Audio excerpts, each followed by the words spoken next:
Ustazah, saya mau bertanya mengenai hukum dan batas-batas yang diperbolehkan untuk seorang yang ingin melakukan ta'arufan. Apakah ta'arufan dalam Islam itu ada memang Ustazah? Maaf Ustazah, sebelum saya mengenal dunia medsos yang saya tahu hanyalah munadharah Ustazah, sehingga membuat saya sampai saat ini masih ragu dan gak berani untuk mencoba melakukan apa yang namanya ta'arufan. Jadi begini nih, apakah dalam Islam ada istilah ta'arufan? Gak ada. Nggak ada. Dalam Islam tuh nggak ada istilah ta'arufan, gitu ya. Ta'arufan tuh istilah apa? Istilah lain kayak di bahasa Arab kan, sehingga jadinya jadi kayak halal gitu. Padahal ta'arufan itu adalah istilah untuk pacaran gitu, dan pacaran itu adalah haram. Jadi pacaran haram, ta'arufan juga haram gitu kan. Orang-orang sekarang itu suka memakaikan istilah-istilah yang kesannya syar'i, sehingga kemudian jadi melunturkan hukum dari perkara tersebut. Dan ini perkara yang sangat jelek sih ini ya. Jangan sampai kita masuk dalam hal yang seperti ini gitu. Teman-teman saudara sekalian yang saya muliakan, kayaknya kalau maling gitu ya jelek banget gitu. Tapi kalau misalnya kayak korupsi gitu, atau korupsi kecil-kecilan gitu, atau apa ya istilahnya ya, yang jadi kayak dosanya jadi kayak kecil gitu loh. Ini yang kita mesti tetapkan nih dosa-dosa nih pada posisinya gitu kan. Kayak misalnya zina gitu kan, itu kayak fadih banget kan, kayak jelek banget gitu, dia adalah seorang pezina gitu ya.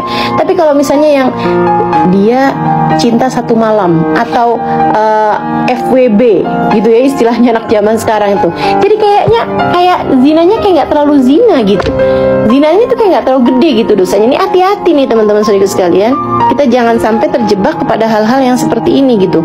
Kalau dosa aja, jadi nggak usah kamu pakaiin istilah-istilah yang bikin jadi kayak nggak dosa gitu kan. Suuzon itu dosa teman-teman. Tapi kan kalau suka diistilahkan tuh istilahnya orang zaman sekarang ini ya, saya sih ghibah gitu ya, ghibah dosa. Saya tuh nggak lagi ghibah, saya tuh lagi mereview tingkah laku temen. Udah aja lah, yang namanya ghibah mah ghibah aja teman-teman, dosa. Udah nggak usah pakai istilah yang kayak akhirnya jadi nggak dosa gitu kan. Gitu, ngomongin orang ya itu udah dosa gitu, ghibah gitu kan dosa. Jangan pakai istilah-istilah yang akhirnya bikin dosanya jadi kayak nggak dosa gitu. Oke, baik. Salah satunya kayak ta'arufan ini. Apa batasannya ta'aruf? Nggak ada batasannya teman-teman. Batasannya itu adalah dengan kamu melihat ya, yang diperbolehkan dalam Islam itu adalah seorang laki-laki yang kemudian ingin atau tertarik dengan seorang perempuan, kemudian dia melihat, diperkenankan untuk melihat wajah, melihat tangan gitu ya. Tangan itu pun juga cuma sampai pergelangan tangan aja gitu. Itu aja. Kenapa kok bolehnya ngelihat wajah sama tangan? Karena wajah kan memang wajah ya kan. Orang yang dia akan hidup bersama dengan orang tersebut selama puluhan tahun, bahkan diharapkan seumur hidupnya sama dia, kan kamu juga harus tahu wajahnya dong gitu. Jangan sampai juga ternyata wah kok kayak gini ya gitu kan. Nah itu kan kayak beli kucing dalam karung gitu. Kemudian kalau tangan itu karena kabarnya mulusnya kulit seseorang atau bagian dalamnya itu juga bisa kelihatan dari tangan gitu. Artinya dengan melihat kulit tangannya itu udah bisa kebayang gitu. Tapi ngelihat doang, bukan dipegang-pegang, apalagi pegangnya sampai ke arah-arah yang lain-lain gitu. Enggak gitu caranya teman-teman. Dia lihat aja gitu, just lihat. Nah kemudian kalau kamu memang sudah ada ketertarikan, kamu pelajari orangnya gitu. Apalagi zaman sekarang mau pelajarin orang gampang banget gitu kan. Liatin media sosialnya, kamu jadi tahu nih orang ini alay apa nggak alay gitu kan.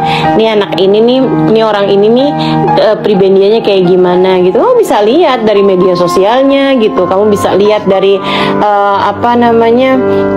atau dari bertanya kepada orang-orang yang ada di sekelilingnya gitu. Teman kamu sih itu gimana sih orangnya, atau kamu nanya sama adik kamu gitu kan, adik kamu perempuan sekelas sama dia gitu. Kamu ada banyak lah cara-cara untuk cari tahu tentang orang tersebut gitu. Kalau kamu sudah benar-benar tertarik sama si orang tersebut, istikharah.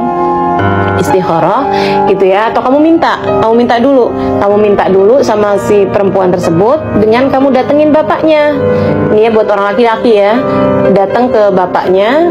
Jadi kalau kamu sebagai perempuan nih, ada orang laki-laki yang bilang misalnya yang kita pacaran yuk, kita jadian yuk, bilang sama dia gitu, maaf deh, saya udah kebanyakan bikin salah nih dalam hidup, saya nggak mau juga urusan pernikahan saya ini menjadi sesuatu yang salah di depannya gitu.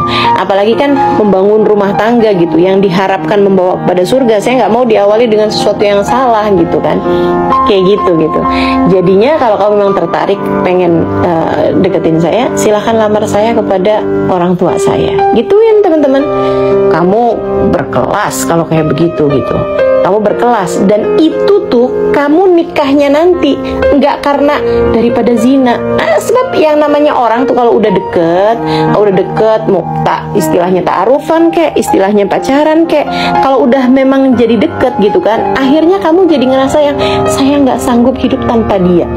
Kamu terus tuh ya, karena yang namanya jatuh cinta itu teman-teman, itu kayak bocoran dalam sebuah bendungan gitu kan. Mulanya tuh setipis jarum bocornya, kemudian tuh lama-lama jadi besar sampai kemudian jadi rusak satu bendungan semuanya, hanya karena diawali dengan satu jarum yang terbuka itu gitu.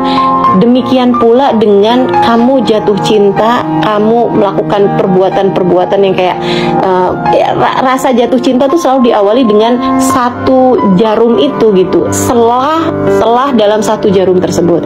Teman-teman saudara sekalian, awalnya kamu kayak yang ya kan ta'aruf aja, siapa tahu aja gitu kan, siapa tahu hati kita klik ini apa segala macam gitu.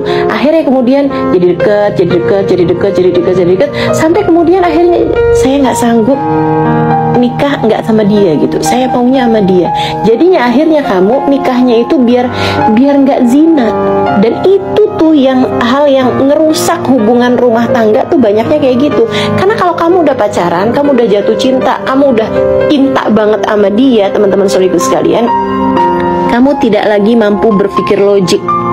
Ya, kamu tidak mampu lagi berpikir logik. Nah itu jadi udah ikut aja kayak begitu. Nah kamu sesudah mendapatkan izin dari orang tuanya, beristikharah, kamu datang ke rumah orang tuanya, istikharah, sama-sama istikharah. Kalau hasilnya bagus, bismillah, kamu jalankan, cepetin aja lamaran dan lain sebagainya sampai terjadi pernikahan. Kalau memang tidak seperti itu, selesaikan, cukup sampai di situ aja gitu kan, cari yang lain karena memang itu bukan jodohmu. Seperti itu. Insya Allah mudah-mudahan bermanfaat, kurang lebihnya mohon maaf.